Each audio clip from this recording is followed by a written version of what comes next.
Pemerintah Kota Makassar yang menjadi tuan rumah dalam Rakernas Apexi ke-16 tahun 2023 dihadiri oleh 50 kota se-Indonesia. Tak hanya itu, kemeriahan Rakernas Apexi juga dihadiri oleh delegasi dari luar negeri.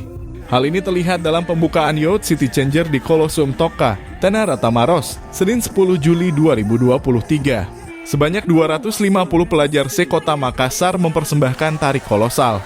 Ratusan pelajar tersebut merupakan pelajar SMP se-Kota Makassar, binaan Dinas Pendidikan Kota Makassar. Tak hanya para delegasi yang hadir, Dewan Lorong dari ribuan lorong wisata di Makassar turut meramaikan Youth City Changer sebagai rangkaian acara Rakernas Apexi tahun ini di Makassar. Sebagai tuan rumah, Wali Kota Makassar Ramdan Pomanto mengatakan, meski acara ini berafiliasi dengan pemuda, tetapi nyatanya warga Makassar baik ibu-ibu dan juga bapak-bapak bersama Dewan Lorong turut hadir karena memiliki kesadaran yang sama.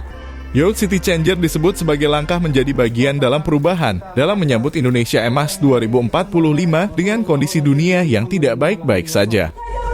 Kita banggakan Ketua APEX, tentunya juga yang menyertai kami. Konflik perebutan makanan dan konflik 20%. Makanya kalau siang hari panas, sama pemuda mengembulkan warga. Wali Kota Makassar menyebutkan persaingan ke depan semakin berat.